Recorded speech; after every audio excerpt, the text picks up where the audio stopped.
अस्सलाम वालेकुम। कैसे हैं हमारे दोस्तों, अजीजों, साथियों। उम्मीद करते हैं कि आप सभी लोग खैरियत से होंगे। मैं शमीम सूफ़ी, पटना बिहार। मैं ही हूँ वो शमीम सूफ़ी, पटना बिहार, जिसके बारे में एमएफआई वालों ने जो अलरा टीवी से जुड़े हुए हैं, एमएफआई वाले लोग हैं जो टेलीग्राम पे जिनकी एक ग्रुप है, एमएफआई ग्रुप है, जिसके मेन चीफ जो हैं वो अमजद हैं, बाबा हुसैन हैं, अल्ताफ़ हैं और भी दीगर होंगे। इतना नाम मैं नहीं जानता सबका। तो इन्हीं लोगों ने हमारे बारे में सबसे बढ़ के जो अमजद हैं, जो मेन हैं लीडर, उन्होंने हमारे बारे में एमएफआई टेलीग्राम ग्रुप में ऐलान किया था कि ये बंदा मेरे बारे में कि ये बंदा 2 नंबरी है, ये बंदा 2 नंबर है, इससे कोई राब्ता नहीं रखे, इससे कोई बात नहीं करे, ये फ्रॉडिया है, ये चोर है, कहीं बहुत तरह का बात बोला था। सबसे मेन लीडर अमजद ने बोला था ये बात, वहाँ से लंदन से बैठकर मेरे बारे में बदनाम किया था। और सबसे बड़ी झूठ बात उन्होंने ये बात गढ़ी थी, वो बोले कि ये बंदा क्या चाहता है, इसकी मर्जी क्या है। मैंने इस बंदे से बात की, इससे बात किया, पूछा। ये झूठ हमको उनका पसंद नहीं आया। सबसे बड़ी बात कि उन्होंने ये झूठ बात बोला कि मैंने इस बंदे से बात किया और इस बंदे से पूछा कि भाई तू क्या चाहता है। ये इस तरह से उन्होंने क्या तो मुझसे पूछा है कि भाई तू क्या चाहता है, जबकि उन्होंने ऐसा कुछ हमसे नहीं पूछा, नहीं मुझसे बात की है। और नहीं उन्होंने हमसे किसी भी तरह की कोई कांटेक्ट की, कोई राब्ता किया मुझसे कि तू भाई वीडियो क्यों बनाता है, सरकार की तालीमें के आधार पर वीडियो क्यों बनाता है, सैयदी जी की वीडियो को अपने चैनलों पे क्यों डालता है। ऐसा कोई बात नहीं किया। फिर भी ग्रुप में हमारे प्रति उन्होंने रायता फैलाया, हमारे खिलाफ बातें की कि मैंने इस बंदे से बात किया और इस बंदे को समझाया। इस बंदे से पूछा कि तू क्या चाहता है, क्यों तू सरकार के तस्वीर के साथ अपना चेहरा लगाया हुआ है, क्यों अपना बूता लेकर के आ जाता है। इस तरह का लैंग्वेज में मुझसे उन्होंने मेरे को उन्होंने बोला, जबकि मैंने उनसे बात भी नहीं किया है। और फिर भी कहा उन्होंने कि मुझसे उन्होंने बात किया। सबसे बड़ी बात कि देखिए, सरकार के दीवाने हैं और गौहरशाही के मानने वाले हैं, और गौहरशाही के मानने वाले लोग भी बताए हैं। और वो भी मेन इस तरह के जो चीफ हैं, जो मेन हैं, वो इस तरह की बातें, जिनके अंदर ऐसी बातें हो कि झूठ बोले, जिनकी जुबान से झूठ निकले कि उन्होंने मुझसे बात की है, उन्होंने मुझसे बात की है। जाकर उनसे पूछें कि कब आपने मुझसे बात किया भाई, कि आप मेरे बारे में ग्रुप में ऐलान किया कि मैंने इस बंदे से बात किया, मैंने इस बंदे से पूछा पर्सनली उन्होंने मुझसे बात की है, नहीं की है। मैं आपको सच्चाई बताता हूँ, मुझसे पर्सनली बात किसने की है। मुझसे पर्सनली बात अल्ताफ़ भाई ने की है, जो ग्रुप के वो भी मेन हैं और इंडिया के क्या प्रेसिडेंट हैं, एमएफआई ग्रुप के प्रेसिडेंट हैं। उन्होंने मुझसे बात की थी पर्सनली। उन्होंने कहा कि शमीम भाई, बहुत ही शांतिपूर्वक बात की थी। बोला कि शमीम भाई आपने ऐसा क्यों किया है, फ़ोटो क्यों सरकार के साथ लगाए हुए हैं, वीडियो वगैरह क्यों बनाते हैं। तो मैंने उनसे अच्छे से सहूलियत से मैंने भी बात की। तो फिर उनसे बात की तो उन्होंने कहा कि खैर ठीक है, हाँ वो हमसे बात हुई। मैंने बोला कि मेरी आज की नई वीडियो नहीं बन रही है और पिछले 5 सालों से मैं बना रहा हूँ, और सभी को पता है जो अलरा टीवी में जो मेन बैठे हुए हैं, सैयदी यूनुस अल गौहर के जो साहबजादे हैं नासिर भाई, उन्हें भी पता है कि मैं वीडियो बनाता हूँ, सबको पता है। तो फिर अल्ताफ़ भाई उस पर कुछ बात नहीं बोले।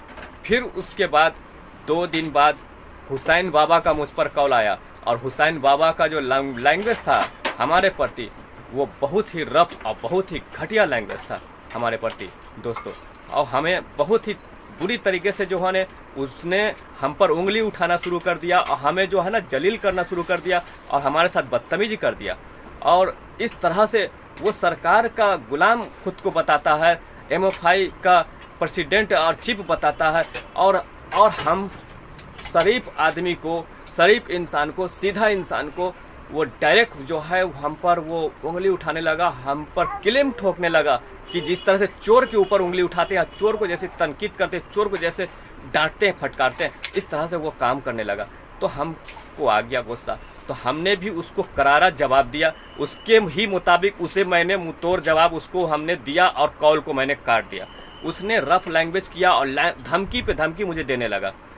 उसने मुझे धमकी देने लगा, हुसैन बाबा नाम है उसका, और उसने मुझे धमकी देने लगा। और धमकी इस तरह के नहीं, बहुत ही अजीबोगरीब धमकी मुझे देने लगा कि मैं तुमको ये कर दूंगा, तो मैं तुम्हारा वो कर दूंगा, और तुम क्या सोच रखा है, तुमने क्यों चैनल खोल रखा है, तुम चैनल बंद करो, अभी बंद करो, तुम लोग ऐसे हो वैसे हो, बहुत तरह का धमकी देने लगा। तो मैंने कहा कि भाई धमकी उमकी से कुछ नहीं होने वाला, तुम जानते हो हमारे ऊपर मैं क्यों खोल रखा हूँ, मेरे को क्या मकसद है, मैं क्या चाहता हूँ। जब मैंने सच्चाई भी बात बोला तो वो सच्चाई भी नहीं माना। मैंने शांतिपूर्वक उनसे मैंने बात किया पहले कि देखो सरकार का करम है हमारे ऊपर। तो हाँ बताओ तुम्हारे ऊपर सरकार का क्या करम है। मैंने कहा देखो सरकार गौरशाही का खास नजर करम है, और मैं किसी लालच के लिए, किसी मकसद के लिए मैंने ये वीडियो नहीं बनाता हूँ। मैं अगर ऐसी बात है तो आकर मेरा घर देख लो, मेरे घर परिवार हालात देख लो, मेरे घर के हालात आप लोग भी अगर देखना चाहें तो मेरे घर के हालात देख सकते हैं। भाई मैं जो बात है खोल दिया हूँ। मैं अगर मैं लालची होता, अगर मैं 2 नंबरी इंसान, फ्रॉड इंसान होता, तो मैं अपने घर की हालात नहीं दिखाता और अभी मैं ऐसो आराम से रहता। 5 साल से सोचिए, 5 साल से मैं वीडियो बना रहा हूँ, 5 साल से, और सोशल मीडिया पर 5 साल में मैं नाम कमाने में और 2 नंबरी करके आगे बढ़ने में, कोई छोटी मोटी, यहाँ तो आदमी 5 से 6 महीने में 2 नंबरी करके जो है ना कहाँ से कहाँ पहुँच जाता है मेरे भाई। समझने वाली बात है, आप लोग समझिए। कुछ महीनों में ही इंसान 2 नंबर जो रहता है वो कहाँ से कहाँ पहुँच जाता है। और मैं 5 सालों से हूँ मैं सोशल मीडिया पे, यूट्यूब पर ही, और ईमानदारी है तो मैं इस वजह से वो मैं जो है दुनियावी दौलत शोहरत नहीं कलेक्ट कर सका, नहीं आगे बढ़ सका। ईमानदार इंसान जो है दौलत शोहरत नहीं अख्तियार करता है, और नहीं दौलत शोहरत और पैसे उसके पास नहीं दिखते हैं। ईमानदारी से मैं काम कर रहा हूँ। सरकार मेरे दिल से वाकिफ़ हैं, जानते हैं कि भाई ये सरकार की तालीम फैलाना चाहता है, सरकार के मिशन को आगे बढ़ाना चाहता है, पूरी दुनिया में सरकार के परचम लहराएं, सरकार के नाम, सरकार गौरशाही के तालीम फैलें, हर घर में, हर गली, हर नुक्कड़ चौराहे पे गौरशाही का ही नारा, गौरशाही का ही नाम लेने वाला बच्चा बच्चा खड़ा हो। मेरी ये चाहत थी, लेकिन मुझे समझ में नहीं आता इन लोगों की कि इन लोगों ने जो है, इन लोगों को मैंने साफ़ सुथरा बात बोला, लेकिन इन लोगों ने फिर भी मेरी बात को ना मानी। हाँ भाई, बोला भी कि देखो भाई, मैं पैसे, अगर मैं 2 नंबर का होता, फ्रॉडी होता, तो अब तक क्या से क्या पैसे वाला बच जाता। लेकिन देखो मेरे घर के हालात आप भी लोग देख सकते हैं, वीडियो रख डाला हुआ है, आप भी मेरा पुराना वीडियो देखें जा कर के, उसमें मैंने अपने सारे घर के हालात दिखाए हैं। मैं ऐसा कोई 2 नंबरी काम नहीं करता। मेरी ईमान मेरे सरकार गौरशाही बेहतर जानते हैं। तो उसने धमकी देना शुरू कर दिया मुझे। उसने बहुत तरह का रफ लैंग्वेज, बहुत ही हार्ड वर्क, उसने अलग टाइप का लहजा से मुझे बात किया और मुझे गुस्सा दिलाया। और जिस तरह से और भी पिछली बार बंदों लोगों को उसने डांटा था, और लोग सब मिल करके ना, तो सोचा कि वो जो गलत है तो भाई जो गलत है उसको डांटोगे तो भाई वो तो सुनेगा ही सुनेगा, उसको तो सर झुका के सुनना। मैं किसी का चोरी नहीं कर रहा हूँ, मैं किसी के डाके नहीं डाल रहा हूँ, मैंने किसी के गले में हाथ डालकर उसके मैंने कुछ गले नहीं खोल के निकाल लिया मैंने, तो मैं क्यों सुनूंगा भाई तुम्हारा, क्यों सुनूंगा तुम्हारा सर झुकाकर। भाई मैं सरकार गौरशाही का गुलाम हूँ, मैं हक परस्त हूँ, हक पर चल रहा हूँ, तो फिर मैं तुम्हारी क्यों सुनूंगा। तो फिर भाई मैंने जब देखा कि कुछ बदतमीजी कुछ ज़्यादा उसने कर चुका मेरे को, तो फिर मैंने भी उसको उसी लैंग्वेज में जवाब दिया कि तुम जानते हो मेरी हकीकत, जानता है तुम हमारी हकीकत, हम क्या कर रहे हैं, सरकार की करम नवाजिश क्या है। इस तरह से गुस्से में मैंने ही भी बोला ये बात। और देखो आ करके सरकार मेरी हकीकत जानते हैं। सरकार के लिए यहाँ मौलवियों से मैं लड़ता हूँ, यहाँ आलिमों से बहस करता हूँ। ये अदना इंसान कैसे मौलवियों से और फिरका परस्त मौलाना से और उलमाओं से बहस कर लेता है। मेरी कोई औकात नहीं है। मेरे सरकार गौहर शाही की करम है, मेरे सरकार गौहर शाही की करम है। जो फिरका परस्त मौलवी उलमा जो बहस करते हैं, सरकार के प्रति उंगली उठाते हैं, मेरी कोई औकात नहीं है। मेरे सरकार ने मुझे वो ताकत, वो हिम्मत, हौसला अफजाई अता किया है कि सामना करता हूँ मैं। ये मेरे सरकार की करम है और कोई बड़ी बात नहीं है। और तुम जानते हो कि सरकार की दीवानगी में, सरकार की मोहब्बत में मैंने अपनों को भी ठुकराया है, रिश्ते नातों को लात मारा है। तो मेरे सरकार तो मुझ पर करम फरमाएंगे ही फरमाएंगे। तुम क्या जानते हो? इस तरह से जो है ना उससे झाड़ना शुरू कर दिया। हम कहा कि मुझे मत धमकी दो, मुझे मत समझाओ कि मैं क्यों फ़ोटो लगाया हुआ हूँ और क्यों वीडियो। तो हाँ भाई तुम बता क्यों फ़ोटो लगाया हुआ है सरकार के साथ, क्यों वीडियो बनाया?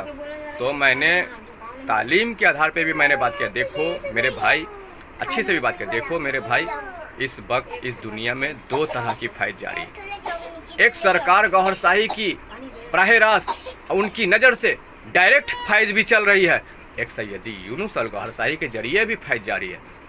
ये बात बोला तो उसको मिर्ची लगी और उसने जो है ना मेरी बात को बाइकाट किया। तो कहता क्या है कि यानी कि तुमको यूनुस अल गौहर शाही से फाइज नहीं मिल रही है। इस तरह से बात को घुमाया है उसने, बात को घुमाया उसने, यानी कि सैयदी यूनुस अल गौहर से तुम्हें फाइज नहीं मिल रही है। मैंने कहा कि देखो सैयदी यूनुस अल गौहर शाही फाइज लोगों को दे रहे हैं, जाहिरी बात नहीं, दोनों दे रहे हैं, लेकिन मुझे बराह रास्त सरकार गौहर शाही से फाइज मिल रही है।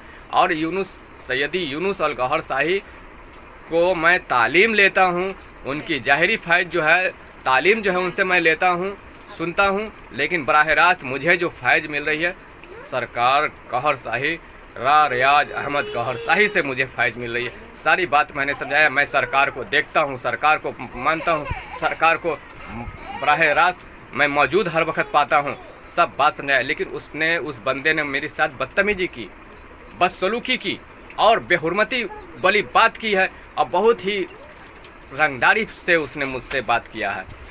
और वो तो बात किया ही किया।